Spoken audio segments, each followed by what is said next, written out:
ಇಲ್ಲೊಂದು ಲಾಸ್ಟ್ ಒಂದು blue, total ಆಗಿ 8 ಗ್ರೀನ್ ಕಲರ್ ಇದೆ ಮತ್ತು 2 ವೈಟ್ ಇದೆ. ಈ ಥರ ಕೇಬಲ್ಸ್ ಬರುತ್ತೆ. ನೀವು ಇಲ್ಲಿಂದ ವೈರಿಂಗ್ ಮಾಡ್ಕೊಳ್ಬೇಕಾ. ಇದು 33.3 ಆಂಪಿಯರ್ ಇದು. ಹಾಯ್, ಫಿಕ್ಸೆಲ್ LED ಯಾವ ಥರ ಬೇಕಾದ್ರೆ ಡಿಸೈನ್ ಮಾಡ್ಬೋದು. ಅಂದರೆ ಈಗ ಒಂದು ಡಿಸ್ಪ್ಲೇಲಿ ಏನು ವರ್ಕ್ ಆಗುತ್ತೆ ಅಂಥವನ್ನ ನಾವು LED ಫಿಕ್ಸೆಲಲ್ಲಿ ನಾವು ಕಂಟ್ರೋಲ್ ಅಥವಾ ಡಿಕೋಡರ್ಗಳನ್ನು ಯೂಸ್ ಮಾಡಿಕೊಂಡು ಆ ಥರ ಒಂದು ನಾವು ಡಿಸೈನ್ ಮಾಡ್ಬೋದು. ಅದ್ರ ಜೊತೆಲಿ ಇವಾಗ ನಾನು ನಿಮಗೆ ತಿಳಿಸ್ಕೊಡ್ತಿರೋದು ಸಿಂಗಲ್ ಸ್ಟ್ಯಾಂಡಲ್ಲಿ ಯಾವ ಥರ ಡಿಸೈನ್ ಮಾಡ್ಬೋದು. ಸಿಂಗಲ್ ಸ್ಟ್ಯಾಂಡ್ ಅಂತ ಹೇಳಿದ್ರೆ ಒಂದು ಸ್ಟಿಲ್ ಆಗಿರುವಂಥದ್ದು, ಅಂದರೆ ಏನು ರನ್ನಿಂಗ್ ಆಗೋಲ್ಲ, ಅದೇ ಥರ ಒಂದು ಸ್ಟಿಲ್ ಆಗಿರುವಂಥದ್ದು ಲೈಟಿಂಗ್ ಇದು. ಸಿಂಗಲ್ ಸ್ಟ್ಯಾಂಡಲ್ಲಿ ತುಂಬಾ ತೋರಣ ಮಾಡಿದ್ದೆ. ಆ ತೋರಣದಲ್ಲಿ ನಾನು ನಿಮ್ಗೆ ಅದನ್ನು ಇವಾಗ ತೋರಿಸ್ತೀನಿ. ನಾನು ತೋರಣ ಒಂದು 10 ಡ್ರಾಪಲ್ಲಿ ಮತ್ತು 5 ಡ್ರಾಪಲ್ಲಿ ಕಲರ್ ಮ್ಯಾಚಿಂಗ್ ಮಾಡಿ ನಾನು ಇದನ್ನು ತೋರಣ ರೆಡಿ ಮಾಡಿದ್ದೆ. ಸೊ ಅದನ್ನು ಇವಾಗ ತೋರಿಸ್ತೀನಿ. ಹಾಗೆ ನನಗೆ ತುಂಬ ಜನ ಕಮೆಂಟ್ ಮಾಡ್ತಾ ಇರ್ತಾರೆ, ಅಂದರೆ ಶಾಪ್ ಡೀಟೇಲ್ಸ್ ಹೇಳಿಲ್ಲ ನೀವು ವಿಡಿಯೋದಲ್ಲಿ, ಹಾಗೆ ಎಷ್ಟು ಪ್ರೈಸ್ ಅಂತ ನೀವು ಫಿಕ್ಸೆಲ್ LEDಗೆ ಪ್ರೈಸ್ ಹೇಳಲಿಲ್ಲ ಅಂತ ತುಂಬ ಜನ ಕೇಳ್ತಾ ಇರ್ತಾರೆ. ಸೊ ಇದ್ರ ಬಗ್ಗೆ ನಾನು ಹೇಳಬೇಕು ಅಂತ ಹೇಳಿದ್ರೆ, ಈಗ ನಾನೇನಾದರೂ ಒಂದು ರೇಟ್ ಕಡಿಮೆ ಹೇಳಿಬಿಟ್ರೆ, ಯಾಕೆ ನಾನು ಹೇಳಲ್ಲ ಅಂತ ಹೇಳಿದ್ರೆ, ಎಲ್ಲ ಕಡೆ ಒಂದೇ ಥರ ರೇಟ್ ಇರಲ್ಲ. ನನಗೆ ಇನ್ಸ್ಟಾಗ್ರಾಮಲ್ಲಿ ಮೆಸೇಜ್ ಮಾಡಿದ್ರೆ ನಿಮ್ಗೆ ಏನು ಬೇಕು ನಾನು ಅದ್ರ ಏನು ಕ್ವಾಲಿಟಿ ಡೀಟೇಲ್ಸ್ ಕೂಡ ನಿಮ್ಗೆ ತಿಳಿಸಿ, ಇಂಥ ರೇಟ್ ಇದೆ, ನೀವು ಪರ್ಚೇಸ್ ಮಾಡಬೇಕಾ ಬೇಡ ಅಂತ ನಾನು ನಿಮಗೆ ಡೈರೆಕ್ಟಾಗಿ ಹೇಳ್ಬಿಡ್ತೀನಿ. ಸೊ ನಾನು ಓವರಾಲ್ ಆಗಿ ಇಂತಿಷ್ಟು ರೇಟ್ ಇದೆ ಅಂತ ಹೇಳಿದ್ರೆ, ಅಲ್ಲಿ ಏನು ಯಾವುದಕ್ಕೆ ರೇಟ್ ಕಡಿಮೆ ಇದೆ ಅಲ್ಲಿ ಕ್ವಾಲಿಟಿ ಕೂಡ ಕಡಿಮೆನೇ ಇರುತ್ತೆ. ಸ್ವಲ್ಪ ರೇಟ್ ಜಾಸ್ತಿ ಇದ್ದರೆ ಅಲ್ಲಿ ಕ್ವಾಲಿಟಿ ಸ್ವಲ್ಪ ಜಾಸ್ತಿನೇ ಇರುತ್ತೆ. ಸೊ ಇದನ್ನು ನಾವು ಮೊದಲು ತಿಳ್ಕೊಳ್ಬೇಕಾಗತ್ತೆ. ಸೊ ನಾನು ಮೊದಲು ಈಗ ಯಾರೇ ನನಗೆ ಇನ್ಸ್ಟಾಗ್ರಾಮಲ್ಲಿ ಮೆಸೇಜ್ ಮಾಡಿದ್ರೆ ನಿಮ್ಗೇನು ಪ್ರಾಡಕ್ಟ್ ಅವಶ್ಯಕತೆ ಇದೆ ಅಂತ ನಾನು ಮೊದಲು ಕೇಳಿಕೊಂಡು ಎಷ್ಟು ಮಟೀರಿಯಲ್ ನೀವು ಹಾಕಿದರೆ ಬೆಸ್ಟು ಅಂತ ನಾನು ಜಸ್ಟ್ ನನಗೆಷ್ಟು ನಾಲೆಜ್ ಇದೆ ಅದರಿಂದನೇ ನಾನು ನಿಮ್ಗೆ ತಿಳಿಸ್ಕೊಡ್ತೀನಿ. ಸೊ ಹಾಗೆ ನಾವು ಇವಾಗ ಸಿಂಗಲ್ ಸ್ಟ್ಯಾಂಡ್ ಲೈಟಿಂಗ್ ಹೇಗಿದೆ ಅಂತ ನೋಡೋಣ ಬನ್ನಿ ಫ್ರೆಂಡ್ಸ್. ಇದರಲ್ಲಿ ನಮ್ಗೆ 5 ಡ್ರಾಪ್ ಮತ್ತು ಇದು 5 ಡ್ರಾಪ್ ಆಗುತ್ತೆ. ಟೋಟಲ್ ಆಗಿ ಇದು 5 ಬಲ್ಪ್ ಇರುತ್ತೆ. ಇದರಲ್ಲಿ ನಾನು ವಾಮ್ ವೈಟ್ ಮತ್ತು ಬ್ಲೂವನ್ನು ಇಲ್ಲಿ ಕೊಟ್ಟಿದ್ದೆ, ನೋಡ್ಬೋದು. ಇಲ್ಲಿ ಟೋಟಲ್ ಇಲ್ಲೊಂದು ಲಾಸ್ಟ್ ಒಂದು ಬ್ಲೂ ಮತ್ತು ವಾಮ್ ವೈಟಲ್ಲಿ ಇದೆ. ಇಲ್ಲಿ ಬೇಕಾದ್ರೂ ನೋಡ್ಬೋದು ನೀವು.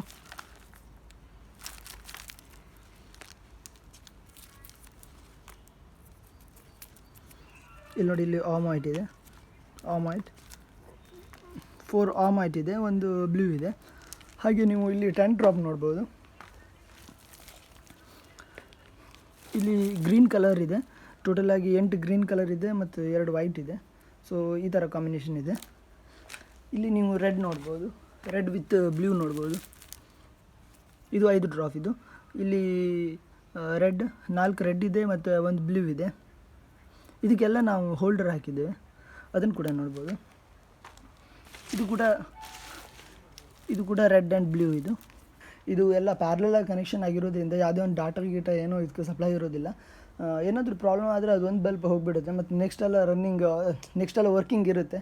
ಸೊ ಅದೇ ಫಿಕ್ಸೆಲ್ LED ಕಂಪೇರ್ ಮಾಡಿದ್ರೆ, ಫಿಕ್ಸೆಲ್ LED ಈಗ ನಾವು RGB ಕಂಪೇರ್ ಮಾಡಿದ್ರೆ RGB ತುಂಬ ಪ್ರಾಬ್ಲಮ್ಸ್ ಇರುತ್ತೆ. ಯಾಕಂತೇಳಿದ್ರೆ ನಾವಿವಾಗ ಜಸ್ಟ್ ಆನ್ ಮಾಡಿ ಬಂದು ಬರೋ ಒಳಗೆ ಅಲ್ಲಿ ಮತ್ತೆ ಪ್ರಾಬ್ಲಮ್ ಆಗಿರುತ್ತೆ, ಏನಾದರೂ ಲೈಟಿಂಗ್ ಡ್ಯಾಮೇಜ್ ಆಗಿರುತ್ತೆ. ಹಾಗೆ ಇದನ್ನು ಯಾರಾದರೂ ಜಸ್ಟ್ ಜಗ್ಗಿದ್ರು ಈಗ RGB ಆದರೆ ಪ್ರಾಬ್ಲಮ್ ಆಗೋದು ಚಾನ್ಸಸ್ ತುಂಬ ಜಾಸ್ತಿ.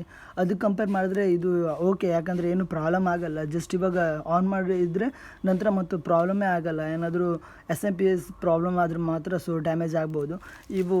ಮತ್ತು ವಾಟರ್ ಪ್ರೂಫ್ ಇರೋದ್ರಿಂದ ಇದು ದೂರಿಂದ ಏನಾದರೂ ನಾವು ಸೆಟಪ್ ಹಾಕಿರೋದು ದೂರಿಂದ ನೋಡಿದ್ರೆ ಸಖತ್ ಅಟ್ರಾಕ್ಟಿವ್ ಆಗಿರುತ್ತೆ. ಹಾಗೆ ಇದನ್ನು ಈಗ ಸ್ಟ್ಯಾಚ್ಯೂಸ್ ಅಥವಾ ಯಾವುದಾದ್ರು ಒಂದು ನಾವು ಏನಾದರೂ ಡಿಸೈನ್ ಮಾಡಬೇಕು ಅಂದರೆ ನೇಮ್ ಅಥವಾ ಶಾಪ್ ನೇಮ್ ಅಥವಾ ಮನೆ ಹೆಸರು ಈ ಥರದ್ದು ಏನಾದರೂ ಮಾಡಬೇಕಂತ ಹೇಳಿದ್ರೆ ನಾವು ಆರಾಮಾಗಿ ಇದನ್ನು ಮಾಡ್ಬೋದು. ಯಾಕಂದರೆ ಇದಕ್ಕೆ ಲಿಮಿಟ್ ಇಲ್ಲ, ಇಂತಿಷ್ಟೇ ಬಲ್ಪ್ ಯೂಸ್ ಮಾಡಬೇಕು ಆ ಥರ ಏನಿಲ್ಲ. ನಾವು 12 ವೋಲ್ಟ್ ಏನು ನಾವು ಕೊಡ್ತೀವಿ ಇದು ರನ್ ಆಗುತ್ತೆ.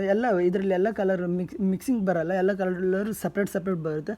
ಅದನ್ನು ಕೂಡ ಇದು ನೋಡ್ಬೋದು. ನಾವಿಲ್ಲೆಲ್ಲ ಬೆಲ್ಟ್ ಯೂಸ್ ಮಾಡಿದ್ದೀವಿ. ಹಾಗೆ ಈ cable 1 square M cable use ಮಾಡಿದ್ದೀವಿ. ಯಾಕಂದರೆ ಲಾಂಗ್ ಇದ್ದರೆ ಪ್ರಾಬ್ಲಮ್ ಬರಬಾರ್ದು ಅಂತ, ಅಂದರೆ ವೋಲ್ಟೇಜ್ ಏನು ನಮ್ಗೆ ಡಿಕ್ರೀಸ್ ಆಗಬಾರ್ದು, ಮೇಂಟೈನ್ ಆಗಿರಲಿ ಅಂತ ನಾವು ಈ ಥರ ಯೂಸ್ ಮಾಡಿದ್ದೀವಿ.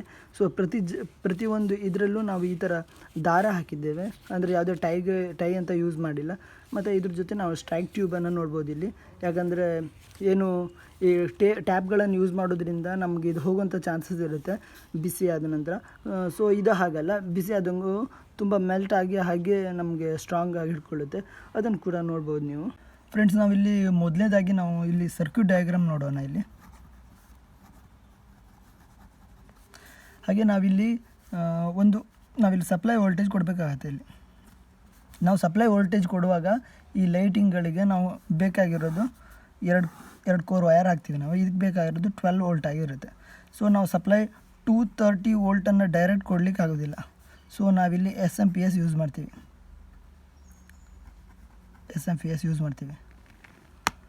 ಹಾಗೆ ನಾವು ಇಲ್ಲಿ SMP-S ನಾವಿಲ್ಲಿ ಅದಕ್ಕೆ ಆ್ಯಂಪಿಯರ್ ನಾವು 2 ಆ್ಯಂಪಿಯರ್ ಬೇಕಾರಿದೆ, 5 ಆ್ಯಂಪಿಯರ್ ಬೇಕಾರಿದೆ, 10 ಆ್ಯಂಪಿಯರ್, 15 ಆ್ಯಂಪಿಯರ್, ಹೀಗೆ ಇದಕ್ಕೆ 33.3 ಆ್ಯಂಪಿಯರ್, ಹೀಗೆ ತುಂಬ ಆ್ಯಂಪಿಯರ್ ಜಾಸ್ತಿ ಬರ್ತಾ ಹೋಗುತ್ತೆ.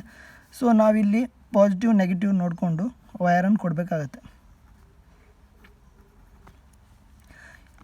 ಈ ಕೇಬಲ್ ಯಾವ ಥರ ಇರುತ್ತೆ ಅಂತ ಹೇಳಿದ್ರೆ ಸ್ನೇಹಿತರೆ, ಈ ಥರ ಕೇಬಲ್ಸ್ ಬರುತ್ತೆ, ನೋಡ್ತಾ ಇರ್ಬೋದಲ್ಲ. ಇದು ಪಾಸಿಟಿವ್ ಆದರೆ ಇದು ನೆಗೆಟಿವ್ ಬರುತ್ತೆ, ಈ ಥರ ಕೇಬಲ್ಸ್ ಬರುತ್ತೆ. ನಾನಿಲ್ಲಿ ಯೂಸ್ ಮಾಡಿದ್ದು 1 ಸ್ಕ್ವೇರ್ mm ಕೇಬಲ್ ಯೂಸ್ ಮಾಡಿದ್ದೆ. ಸೊ ನಾವು ಇಲ್ಲಿ ಈಗ SMP-S ನೀವು ನೋಡ್ಬೋದು, ಈ ಥರ SMP-S ಬರುತ್ತೆ. ಸೊ ಅದು ಇಲ್ಲಿ ಈ ಜಾಗದಲ್ಲಿ ಇರುತ್ತೆ. ಇಲ್ಲಿಂದ ನಮಗೆ ಈ ಥರ ಕೇಬಲ್ಗಳು ಹೋಗುತ್ತೆ, ಪಾಸಿಟಿವ್ ನೆಗೆಟಿವ್. ಸೊ ನಾವು ನಮ್ಗೆ ಯಾವ ಲೈಟಿಂಗ್ ಬೇಕೋ ಆ ಲೈಟಿಂಗನ್ನು ನಾವು ತೋರಣ ಮಾಡ್ಕೊಂಡು ಹೋಗ್ತೀವಿ. ಇಲ್ಲೊಂದು ಬಲ್ಪ್ ಹಾಕ್ತೀವಿ, ಇಲ್ಲೊಂದು ಬಲ್ಪ್ ಹಾಕ್ತೀವಿ, ಇಲ್ಲೊಂದು ಬಲ್ಪ್ ಹಾಕ್ತೀವಿ, ಇಲ್ಲೊಂದು ಬಲ್ಪ್ ಹಾಕ್ತೀವಿ, ಹಾಗೆ ಇಲ್ಲಿ ಬಲ್ಪ್ ಹಾಕ್ಕೊತ ಹೋಗ್ತೀವಿ. ಇವಾಗ ನಾವಿಲ್ಲಿ 5 ಬಲ್ಪ್ಸ್ನ ನಿಮಗೆ ತೋರಣ ತೋರಿಸ್ತಿದ್ದೆ. ಹಾಗೆ ನಾವು ಇಲ್ಲಿ ಪ್ರತಿಯೊಂದು ಬಲ್ಪನ್ನು ಪ್ಯಾರಲ್ ಆಗಿ ಕನೆಕ್ಟ್ ಮಾಡ್ಕೊತಾ ಹೋಗ್ತೀವಿ. ನಾವಿಲ್ಲಿ ಯಾವ ಕಲರ್ ಬೇಕಾದ್ರೂ ಹಾಕ್ಕೊಳ್ಬೋದು, ಇದೇ ಥರದೇ ಹಾಕ್ಕೊಂಡು ಹೋಗ್ತೀವಿ.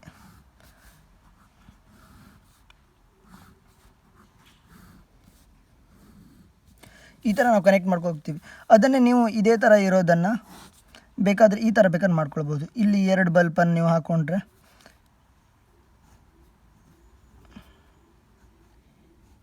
ಇಲ್ಲಿ 3 ಬಲ್ಪನ್ನು ಹಾಕ್ಕೊಳ್ಬೋದು.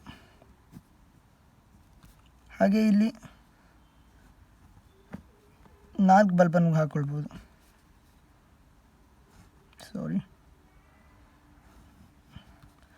ಹಾಗೆ ನೀವಿಲ್ಲಿ 5 ಬಲ್ಪನ್ನು ಹಾಕ್ಕೊಳ್ಬೋದು. ಹಾಗೆ ನೀವಿಲ್ಲಿ 4 ಬಲ್ಪನ್ನು ಹಾಕ್ಕೊಂಡು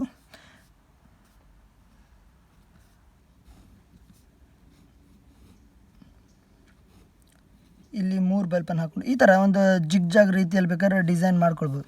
ಇದೇ ಥರ ನಾವಿಲ್ಲಿ ಇಲ್ಲಿ ಆಮ್ ವೈಟ್ ಕಲರ್ ಯೂಸ್ ಮಾಡಿದ್ರೆ ಲಾಸ್ಟ್ ಎಂಡಲ್ಲಿ ನೀವು ಬ್ಲೂ ಅನ್ನು ಯೂಸ್ ಮಾಡ್ಬೋದು, ಅಥವಾ ಪಿಂಕನ್ನು ಯೂಸ್ ಮಾಡ್ಬೋದು, ಇಲ್ಲದ ಗ್ರೀನನ್ನು ಯೂಸ್ ಮಾಡ್ಬೋದು. ಈ ಥರ ಡಿಫ್ರೆಂಟಾಗಿ ಡಿಸೈನ್ ಮಾಡ್ಬೋದು. ನೀವು ಈ ಸಿಂಗಲ್ ಸ್ಟ್ಯಾಂಡ್ ಬಲ್ಬ್ ಬಂದು ಈ ಥರ ಬರುತ್ತೆ, ನಿಮ್ಗೆ ಕಾಣಿಸ್ತಿದೆಯಲ್ಲ. ಸೊ ಈ ಥರ ಬಲ್ಬ್ ಬರುತ್ತೆ. ನೀವು ಇಲ್ಲಿಂದ ವೈರಿಂಗ್ ಮಾಡ್ಕೊಳ್ಬೇಕಾಗತ್ತೆ. ಇದು ಪಾಸಿಟಿವ್ಗೆ ಇಲ್ಲಿ ಕನೆಕ್ಟ್ ಮಾಡಿ, ನೆಗೆಟಿವ್ ಇಲ್ಲಿ ಕನೆಕ್ಟ್ ಮಾಡಿಕೊಂಡು ಈ ಥರನೇ ನೀವು ಕನೆಕ್ಷನ್ ಕೊಡಬೇಕಾಗತ್ತೆ. ಸೊ ಅದನ್ನು ಇದು ಆಮ್ ಆಯ್ತು ಕಲರ್ ಇದೆ. ಸೊ ಇದನ್ನು ನೀವು ಇಲ್ಲಿ ನೋಡ್ಬೋದು. ಹಾಗೆ ನಿಮ್ಗೆ ಏನೇ ಡೌಟ್ ಇದ್ದರೆ ಇದೇ ವಿಡಿಯೋ ಡಿಸ್ಕ್ರಿಪ್ಷನಲ್ಲಿ ನನ್ನ ಇನ್ಸ್ಟಾಗ್ರಾಮ್ ಲಿಂಕ್ ಇದೆ. ಸೊ ಅದರಲ್ಲಿ ನೀವು ನಿಮ್ಗೇನು ಡೌಟ್ ಇದೆ ಇದನ್ನು ನೀವು ನನ್ನ ಹತ್ರ ಸೊಲ್ಯೂಷನ್ ಕೇಳ್ಬೋದು. ಹಾಗೆ ನಾವು ನೆಕ್ಸ್ಟ್ ಇದಕ್ಕೆ ಯೂಸ್ ಮಾಡುವಂಥ SMP-Sಗಳನ್ನು ನೋಡೋಣ ಬನ್ನಿ. ಹಾಗೆ ನಾವು ಇಲ್ಲಿ SMP-S ನೋಡಬೇಕು ಅಂತ ಹೇಳಿದ್ರೆ ಇದೆಲ್ಲ 12 ವೋಲ್ಟ್ SMP-Sಗಳು. ಇದು 5 amps, ಇದು 5S 10 amps ಇರ್ಬೋದು. ಇದು ಹೆಸರು ಕರೆಕ್ಟಾಗಿ ಗೊತ್ತಾಗ್ತಿಲ್ಲ, 10 amps ಇರ್ಬೋದು. ಇದು ನೀವಿಲ್ಲಿ ನೋಡ್ಬೋದು 2 amps, ಇದು 2 ಆ್ಯಂಪಿಯರ್. ಇದು ನಿಶಾನ್ ಅಂತ ಯಾವುದೋ ಕಂಪನಿ ಇದ್ದು 2 ಆ್ಯಂಪಿಯರ್ ವಾಟರ್ ಪ್ರೂಫ್ ಇರೋದು.